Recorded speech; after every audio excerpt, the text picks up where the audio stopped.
Hey guys, yeah, GS time. And what am I doing on the GS today, and why am I making this video today? I don't even know. All I know is I figured I need to test my mic. I changed some of the settings. I'm going to talk in a regular voice, maybe loud. I just want to see if the gain is right so you guys can hear some of the ambient noise, you know, the outside noise, but not too much, and maybe some of the bike when I get on the bike. But that's basically why I turned the camera on. I got to run some errands. I got to run to the post office. It's 50 degrees. It's a little chilly, but the sun is shining. I just want to ride. And I have no idea what to freaking talk about until I just turned the corner and I said to myself, what a user-friendly bike this bike is. Now I know I just made the video about it's just that good and it's a broken record, and then it's going to be another broken record. But I don't know if I ever talked about how user-friendly this bike is. I mean, just think of all aspects of the bike as being user-friendly. It's a cold weather bike, no problem. I'd much rather be on this bike. Now I don't have the heated seat, which would be nice, but the new GSs have heated seats. And I got the heated grips on now. I got all my winter gear on. I don't have my winter gloves on, but it's fine. But I got most of it. I have my riding jeans with just some thermals. I could probably go with another layer, but I'm going to go for a short ride. But getting back to it, it's a user-friendly motorcycle. It's great for cold weather. And what I mean by user-friendly is that it does so much. So it's just not a one-trick pony. So I get on this bike. Great cold weather, right? As I fix my jacket here, guys. Hold on a second. Making noise and just flapping. Anyway, yeah, I'm good now. Okay, so yeah, so it's a sporty bike. Let's start it. It's a sporty bike. I mean, it's not a super sport bike, but it's a sporty bike. User-friendly. You get on the bike, you can be sporty. You can have fun with it. From 0 to 100, it's a beast. It's fine. I'm only looking for that 100. I mean, I don't need it, but it's got plenty of passing power. User-friendly. You don't have to downshift on the highway. User-friendly. You want to go off-road? User-friendly. It's not a single-track hardcore off-road bike unless you really have the skill, but you could take it in dirt roads and roads that you might not take a normal bike. User-friendly, and it's a comfortable bike. You can go into a sport mode and the suspension stiffens up a little bit, or you could just leave it in the comfort mode like I do, and it's still sporty and it's super comfortable. So there you go, user-friendly. Seats very comfortable. I know I heard some guys complained about it, but for me, it's absolutely one of the most comfortable factory seats I've ever sat on. And so, yeah, there you go, user-friendly. If you want to put a passenger on, it's very comfortable back there, you know. And so I'm going to say it again, user-friendly. If you're 5'10" or above, it's pretty easy to get on off the bike, and you can pretty much get your feet down. It's not so user-friendly for somebody that's shorter, but you can get the lower version if you need that. So that's also, so I consider it a user-friendly bike. User-friendly as far as accessories. It's like a Harley Davidson. There are so many accessories for this bike. It's just amazing. And like the Denali lights. No, they're not cheap, but it's a CAN bus system where it just plugs into the factory wiring harness, and it's super simple, user friendly, and you got lights and you got super bright. It's super nice. No problem riding at night. So the accessories, all accessories are user friendly. It just has lots of. Let's see if get on it a little bit. Hope you guys can pick that up. I don't know.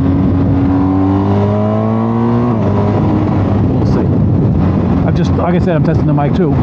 Handling wise, as far as if you're going into a tight area where you need to make a U-turn, this bike makes the best U-turns I've ever been on. Super user-friendly for that.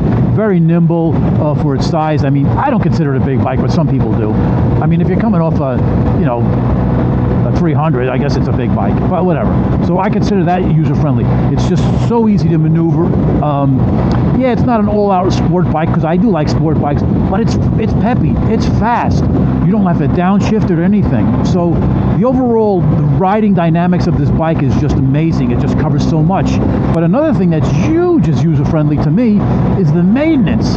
I know I harp on this, but it's an amazing bike. Now, I'm looking at different bikes. I'm online checking out the maintenance. on these bikes. Now, oil changes on most bikes are fairly simple, but after you get to that, it could be a nightmare. Like the African Twin, a great bike, super dependable, Honda reliability, all that blah blah blah. You know what you got to go through to change the air filter? I think the air filter is 18,000. I think. I'm not sure, but and this I think is it's about the same. I think I'm not sure, but it's crazy what you have to go through all the body panels got to come off. It's just a pain, and then the spark plugs. You might as well change the spark plugs when you're doing the air filter because you got to disassemble so much. The same thing for the multistrada. Air filters are an absolute pain. Plugs are a nightmare. So the maintenance on those bikes. Now the KTM, the whatchamacallit, checking noise, guys. So the KTM air filters, no problem, but the plugs, what a nightmare. And then you talk about easy maintenance. You gotta, with those bikes, and especially if you go off-road with those bikes, chain maintenance is a pain in the ass. That's not user-friendly. This bike is user-friendly. You can get to the spark plugs with no problem. You can get to the filter. The filter is 1, 2, 3, 5 screws. This thing pops off, and then your air filter's right there. Some guys, I've seen some guys take everything off the side. You don't got to take the side panels on off on anything like this. For this type of, for a GS, they just kind of bend out of the way. You pop the lid out, which is I guess a couple more screws, and the air filter's right there. You know, it's a 15-minute job. It's a piece of cake. And then the valves are a piece of cake. I mean, well, if you guys aren't familiar with, it's my nose, guys. It's my nose. Scratch my nose. It's itchy. Yeah. So then I can understand you don't want to check up, but the spark plugs, anybody can change the spark plugs. They're a piece of cake. Changing the tires. Now the multistrada, you can change the rear tire easily, but you can't do it on the KTM or the it's more involved. I mean, to me, it's fairly easy, but this is a piece of cake. 5 lugs like a street car. I came out to ride. I was just going to do a mic test, and that's all I was going to do. And then this popped into my head how user-friendly it is. It's 53 degrees out. It's a little windy, but the sun is out, and I'm right now in total comfort with the bike. I know some guys think that the whatchamacallit's not enough, the wind protection not enough on it, but it's perfect for me. Absolutely perfect for me. This bike fits me to a T. I guess if you're a little tall, you probably want a little bit more of a whatchamacallit. I took the FC through this, and I'm going through here at, I don't know, 70 to 80 miles an hour, no problem. I'm just so comfortable with leaning this bike, as I'm not so comfortable with the FC to lean that yet. But I put new tires on it, folks, and I guess I'll have, when the weather breaks, I'll probably do another video with that. But I'm not going to do it because it's just too cold to ride the FC. But I put new tires on it. I got the Rossi 3s, the Pirellis. It handles nice. It rolls over a lot easy, and yeah, it's a nice.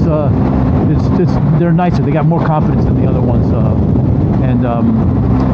yeah. So I guess what was I saying in my last video? In my last video, I was talking about the new mic I put on. Obviously, I'm getting a lot of wind coming into my helmet. I'm just curious how this is going to pick up on the video. And saying how good the bike is, just comparing it. So, and that's another thing too. It's like I'll say that, I'll repeat it. Once you get on another bike, then you ride other bikes, and when you get on this bike, it's so much different, but you don't give up hardly anything with the bike. And so I got to say that I want to know what the most, from your guys' experience, because a lot of you guys out there, I'm an old dude, but you guys probably have a lot more experience on motorcycles than I have, a lot of you guys, and you tell me what's the most user-friendly bike you've ever owned. And I'm talking about all aspects. Now, if you don't do your own maintenance, I guess it doesn't mean much. If you don't mind spending, a lot of money, or you have no interest in working on your vehicle, I guess it doesn't mean much. But to me, this is an overall package that's unbelievable. I don't know, but just tell me as I get close to the post office. Just tell me what you guys think is the most user-friendly bike you've ever owned in all aspects, as far as performance, ride quality, wind protection, ease of maintenance. It's going to be hard-pressed. Now, I've never seen a video like this ever to say that the GS is not the best. You tell me, and if you open my eyes, I'll go do some research. I've done the research on the Hondas, the KTMs, the Multistrada. I didn't do the research on the new Tigers or the old Tigers, how much of a pain they are, if they're easy or not. Oil changes, yeah, they're all easy on oil changes, but after you get the oil changes, now some guys will say, well, there's you have 6,000 mile oil changes, 12,000 mile valves. The other ones go longer. Yeah, that's but they're easier. So, and you know, some guys will say, well, you know, taking a BMW is not cheap. Well, if you don't do it yourself, then it's a mute point for this, that. But I'd still like to know what you guys think, or have you guys, what you guys think. As I pull into the post office here, so I don't, wasn't in the right gear. Okay, I don't know what these people are going to do, so I tend to just let them go. Sometimes they let you go, and then what happens is they take off, and then you go. But yeah, so guys, tell me as I walk into the office, I'm going to leave the camera on too. This is going to be cool. I'm going to leave the camera on. You see me walk in, but I'm going to continue talking. And yeah, so you guys tell me what you think the most user-friendly bike you've ever owned or is out there. Like I said, I've done research on a lot of bikes, and there's not much that this bike misses. As I fog up, I gotta take this to fog up. Yeah, let me know. I'm so used to being a cable. I'm ready to pull the cable out, but there's no cable. Oh, on a little bit of a hill. Oh, I just moved down here. Yeah, that's too long for me just to go to the post office. That's funny. Have a nice day, sir. He was funny. He said it's a long ride to go to the post office. That's funny. Oh, they're so friendly down here. In Jersey, they'd be trying to steal my bike. See, we got everything. Yes, let's go in there and drop this off. A little package. And we're in here, and it looks good. Thank you, sir. Yeah, so we're back. And it's just so nice not to have that, whatchamacallit, that cable on. Yeah, good. Another thing, swinging my foot over is easy. I was just watching, was it Rocky Mount Moto? No, Mountain Rock? I don't know. The guy is real popular. And he says, you don't have to swing your leg over, you can step on the, just telling people how to, how to get on the GS a lot easier. You can just step on the peg. Yeah, I do that once in a while, but I like swinging my leg over. It just stretches my bones. Just stretches my legs out, and yeah, I like it. I don't have a problem with it. I'm an old dude, but I can still swing my leg over. When I can't swing my leg over, then I'm going to be struggling. So, you know, he says it takes a lot of energy. Yeah, I guess it does, but not a big deal. Anyway, guys, so that's it for the, now I cracked the screen a little bit, so it's probably going to get a lot of wind noise, but just as I'm doing a test. But so tell me what's the most user-friendly bike you've ever owned, or what do you think is the most user-friendly bike out there? And I'm sure I'll have let me close this in case it's too noisy. I'm sure I'll have something coming up. Who knows? I just throw the camera on to throw the camera on, and we'll talk to you guys soon. Later, guys.